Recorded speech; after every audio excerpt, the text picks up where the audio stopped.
All around the world, central bank digital currencies are either in pilot scheme or executive order stage in the States, or they're floating under the radar. Every person that I come in contact with in the public, I ask them, do you know what a CBDC is or a central bank digital currency? And nobody knows. The central bank digital currency is basically what we have now. So it's fiat currency, but it's going to be entirely digital, which means absolutely in the control of the government and the central banks. Such a system would give the state full access to the details of all transactions, as well as the ability to cut off an individual's money supply with the flick of a digital switch. The CEO of the Bank for International Settlements recently told the world that the great thing about central bank digital currency was that they could track every transaction. We tend to establish the equivalence with cash, and there is a huge difference there.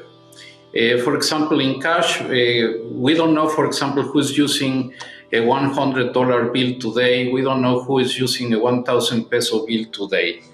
A key difference with the CBDC is that central bank will have absolute control on the rules and regulations that will determine the use of that expression of central bank liability. And also, we will have the technology to enforce that. What he just told you is if you're not allowed to buy chocolate, your money won't work to buy chocolate. If you're not allowed to go more than 5 kilometers from your home, your car or your money won't work more than 5 kilometers from your home. And those rules can be dictated and controlled at a phenomenally central level. Central bank digital currencies are programmable. So it essentially means that it's a much easier way to push agendas, political agendas. For example, the World Economic Forum is talking about implementing a carbon allowance. So every individual will be given a certain amount of carbon that they are allowed to emit into the atmosphere.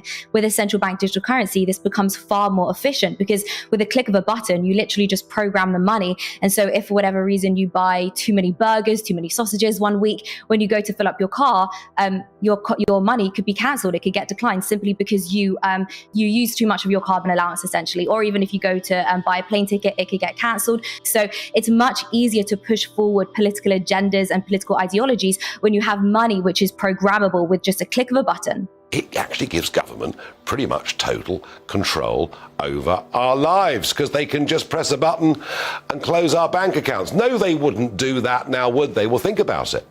Those Canadian truckers, they were legally and lawfully going about their business driving trucks, but legislation came in demanding that unless they'd been double vaxxed, they couldn't continue in their cabins doing long-distance lorry driving.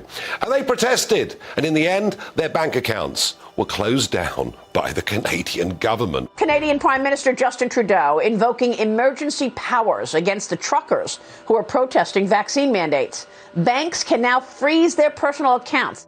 If your truck is being used in these illegal blockades, your corporate accounts will be frozen. With a central bank digital currency, if you do not hold the correct opinion, and if you're not a good citizen, then absolutely that money will be programmed to be used against you. Our previous Chancellor, now unelected Prime Minister, Rishi Sunak, is clearly a big fan. Central bank digital currencies could be a digital version of money, a bit like a digital banknote. It's all part of the wider story of digital innovation that has delivered benefits to millions around the world and in the UK. What would the benefits be to the general public?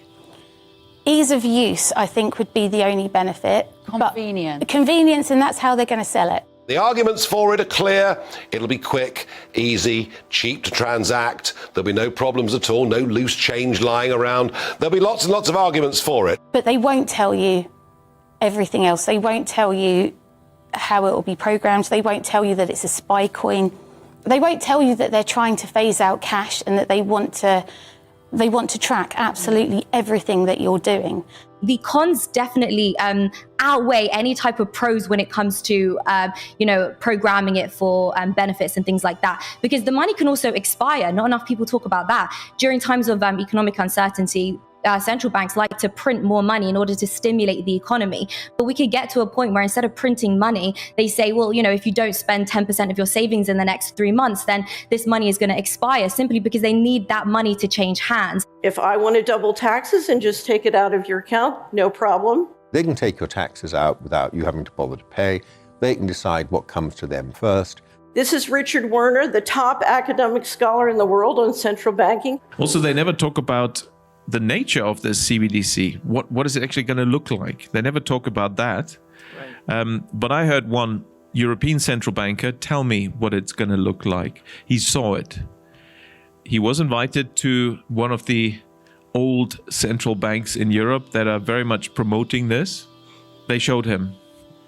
And, he's a top, executive director of another central bank in Europe. And there's no reason to believe that he was telling me a story. And it was around this large and would be implanted under your skin. So that is the plan. I had a friend, Nick Rockefeller, who was one of the Rockefeller family. And one of the things that we used to talk about was the ultimate plan of the banking industry, what they wanted to accomplish. The ultimate goal that these people have in mind is to create a one world government where everybody has an RFID chip implanted in them. All money is to be in those chips. There'll be no more cash. And this is getting me straight from Rockefeller himself. This is what they want to accomplish. And you become a slave. You become a serf to these people.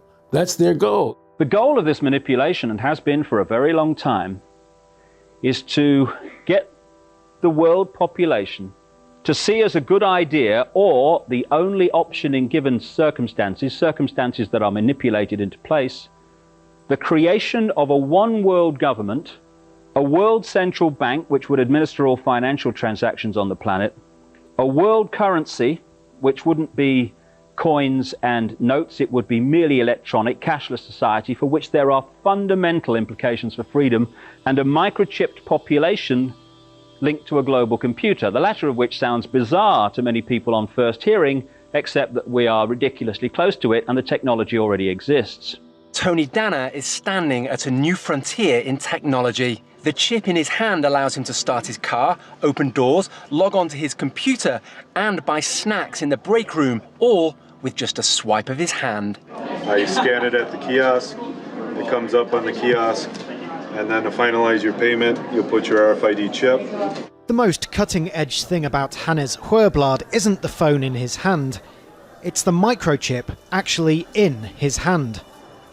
The tiny implant is steadily becoming a part of normal life in Sweden. Thousands already have microchip implants that they use in their daily lives, waving their hand to gain entrance to the gym, confirm their ID or make payments. What they're trying to do is take the financial system all digital.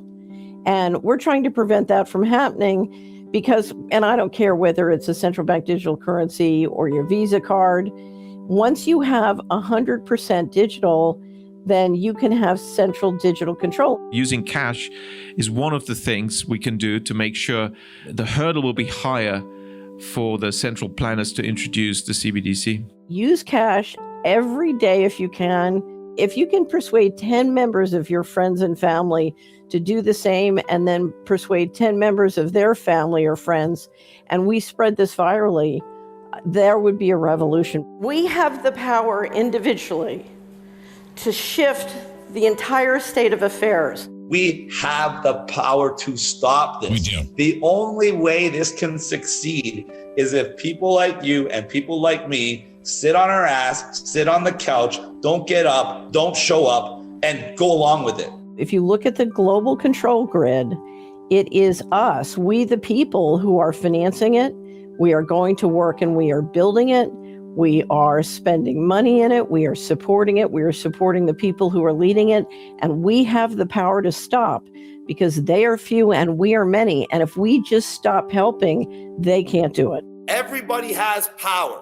Every single person. Because when you get a whole bunch of people, even if they have a little bit of power each, and you put it all together, now they got a lot of power. Now they can make governments do what they want. You think a snowflake is powerless until you realize enough of them get together, they can shut down New York City. There are millions and millions of people all over the world fighting. People are pushing back all over, and it's very significant. The human race does not want to be controlled. Freedom has won every time, and every time it looked hopeless. What they're trying to do is so against the fundamental wisdom in the universe that they will fail. You have nothing to lose by fighting it all the way down to the wire every day, because the alternative is something not only do you not want to live in it, but you do not want to arrive at the pearly gates and say that your soul accepted it.